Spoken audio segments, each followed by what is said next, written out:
You know, EPA has a proposed greenhouse gas new source performance standard, and if that rule as proposed became final, it would be impossible to build a new coal power plant in America because the technology is simply not available to meet the emission standard.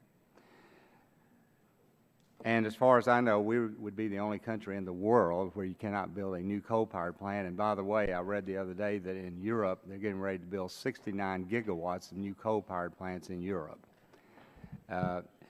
So with our demand increasing electricity, I would ask, number one, is EPA going to re-propose this rule? We're still in the process of looking at all the comment we got on that. A lot of the comment was in the vein that you're talking about here, Mr. Chairman, that what technologies are out there now for coal plants or oil-fired plants or natural gas plants. So we haven't made that kind of a decision at this time. We're still in the process of looking at what the framework might be. Well, I tell you what, I think it's going to be extremely difficult for the American people to accept the fact that a plant at Texarkana, Arkansas that opened up in December of last year with the best available technology, that it would not be able to meet the emission standards set in this proposed rule. And to believe that a country our size, with the electricity demands that we have, cannot build a coal plant using the best available control technology is almost unbelievable to me and many other people.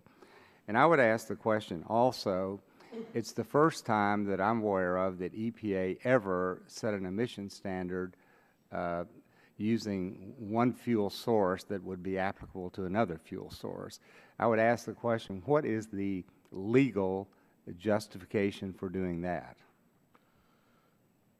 I think the legal framework for that was laid out in the rule that was proposed, but this may sound a little repetitive, and I really apologize, because we are looking at that issue along with all the other issues that have been brought up on this rule, and it's going to still require going through some interagency review process at the federal level. So we are looking at that particular issue. We're looking at the other issue you mentioned. And I want to be clear to the committee that we are not yet done figuring out how to finalize that rule. Well, I know that the agency is no stranger to lawsuits, and I know that probably there will be lawsuits filed, whatever, but one of the most contentious parts of this is the fact that you have this emission standard that is applicable to more than one fuel source. And so I hope that you all will continue to look at that very seriously. Now, it's bad enough not being able to build a new coal-powered plant, but do you all have plans to set greenhouse gas standards for existing coal-powered plants or power plants? Well, we don't currently have the plan for existing plants because we have to finish what the performance standards would be for new plants of electric generating facilities. I think that contextually, we should recognize that the two largest sources of greenhouse gases in the United States are the vehicles and electric generation.